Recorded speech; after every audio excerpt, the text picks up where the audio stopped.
great to have you back again on our channel. You're all warmly welcome. My name is Amara. And my name is Gospel. And if this is your first time joining us, it's always a joy to have you. You are warmly welcome to our community. Please hit the subscribe button and kindly turn on your notification bell so you know when we put content out. And to all our returning subscribers, it's always a joy to have you. You're warmly welcome. Today, we want to talk about planning for the next year. Yes, 2021 is almost over and we are stepping into 2022. Maybe this year you had a plan and you've achieved a lot, you've conquered the world, you've fulfilled your dreams, and you're thinking, hold on a minute, 2022, what's the difference? I'm here to tell you that there is more to do. There is more to achieve. There is more dreams to be realized. In fact, what you've done so far is nothing compared to what you can do. And you have to be intentional about what you do to be able to get the best you, the best dream, the best family, the best everything. In fact, to have the best 2022. I'm dreaming to step into 2022. Sure, we're all waiting and ready to go. Yes, but before we get there, before we get ahead of ourselves, let's slow down a little bit. And I know that everyone watching us now, you've got a vision, okay? You have a personal vision, you have your career vision, you have lots of things you really want to do. The thing is, for you to plan for 2022, it is very important for you to kind of pause and ponder. Pause and ponder on what has been or what my vision, in line with my vision, what have I done so far and what can I do going forward? Really important. And I'll say, guys, please do not mix your personal vision with your professional vision, okay? You need to be very clear about what's my personal vision, what's my professional vision. Of course, there are a lot about your personal vision that would definitely feed into your professional vision, but it's very important that you try to keep them separate. The reason why I say this, for you to be very effective in doing both, you really need to define yourself, define the goals that you want to achieve for 2022. And for you to define your goals, you need to put them down in such a way that you can say, oh, how can I measure if I have actually made progress or not? So first of all, reassess your vision now, and then how does that feed into my 2022?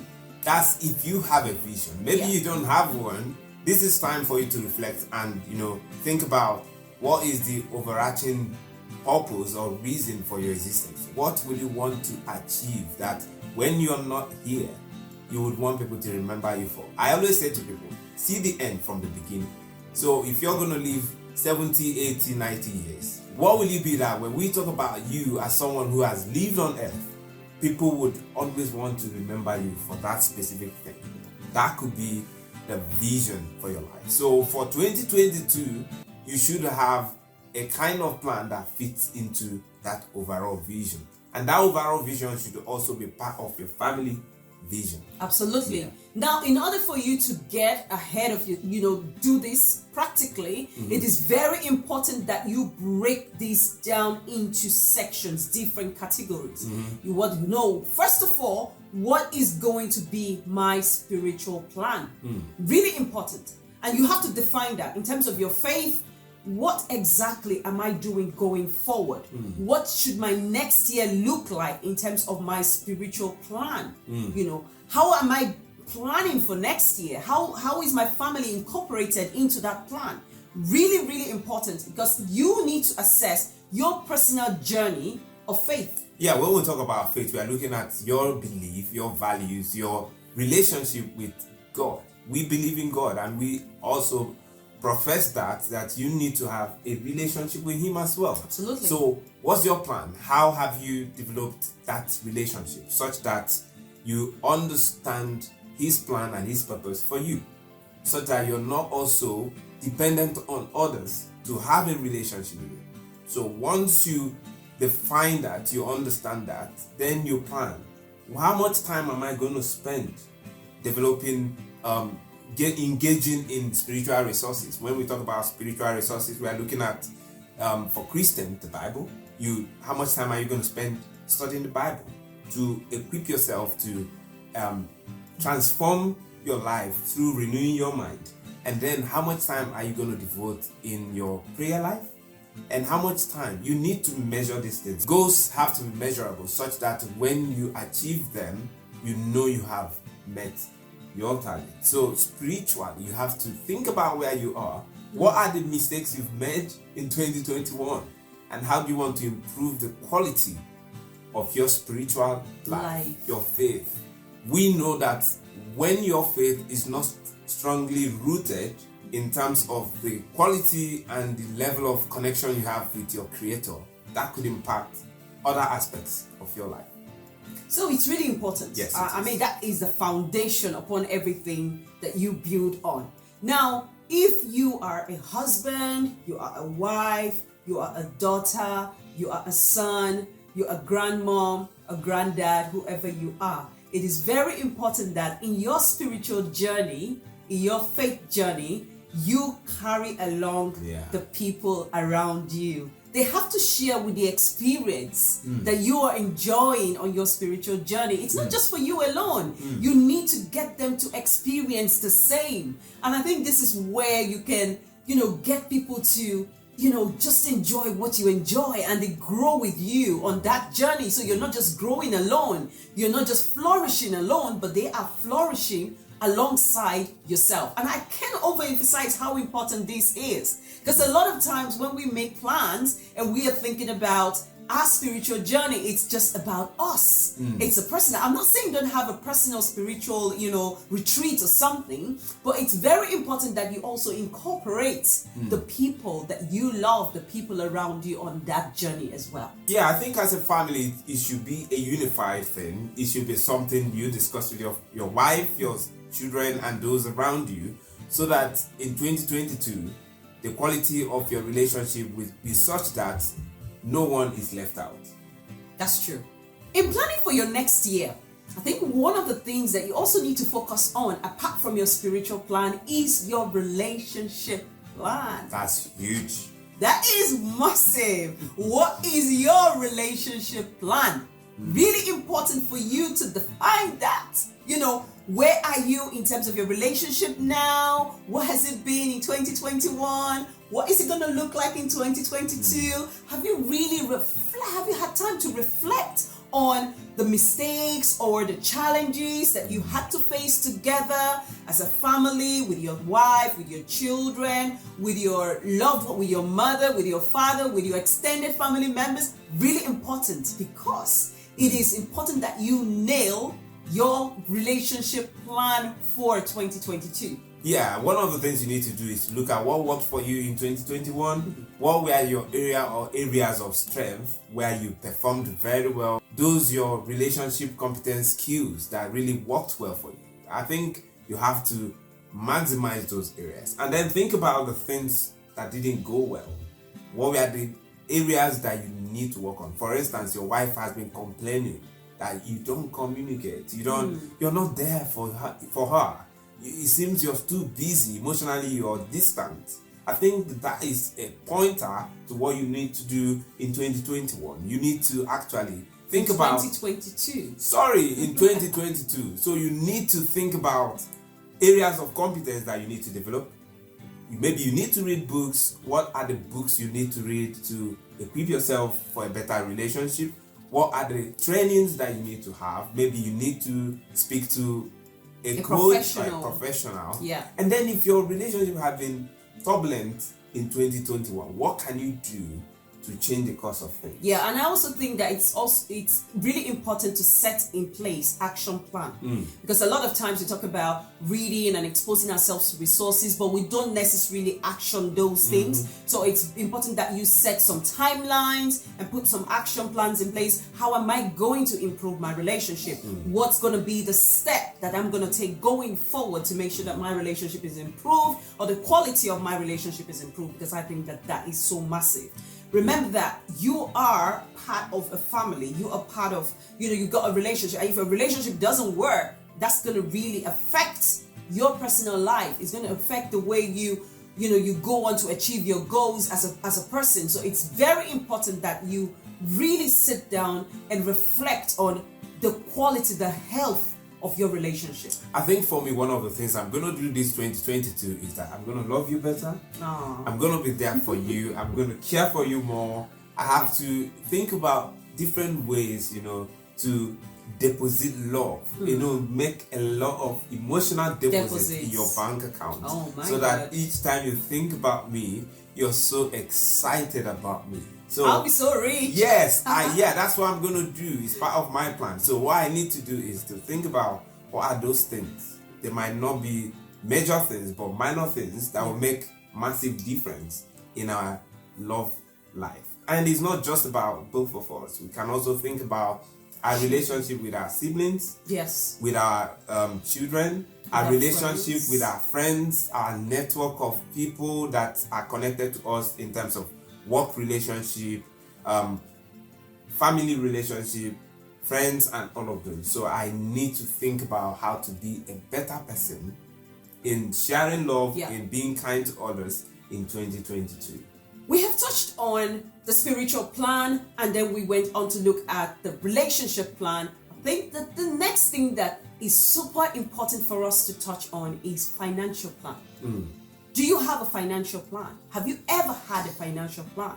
If you had a financial plan, did you follow your financial plan judiciously? Because a lot of times we have all the spreadsheets and we kind of put all the expenses and the income and all of that at the start of the year, but then we don't follow through till the end of the year. You're talking about spreadsheet and all of those. You will be surprised that so many people don't even know their ins and their outs. Some people live by default. They don't know how much money they make every month and how much money they spend, to know their net worth, to know if what they are spending is more than what they are earning. So one of the things you need to do is to settle down with your wife or with your family and have a budget for the next year. And even if you're single, you can do it all by yourself. I mean, sit down and have a budget. Yeah. What is my income?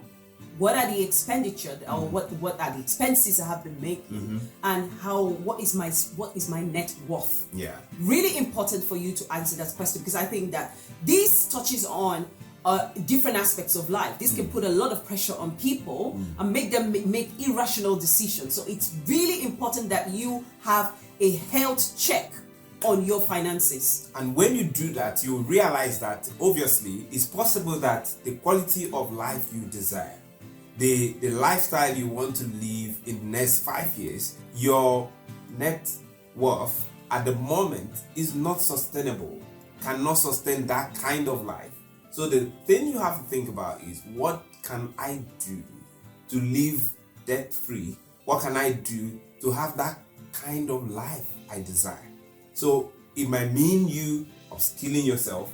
It might mean you creating multiple sources of income. It could also mean leaving the job you are on now and start looking for something that will create more income. It could also mean you thinking about different strategies. It could also mean you reducing your outflows in terms of the spending.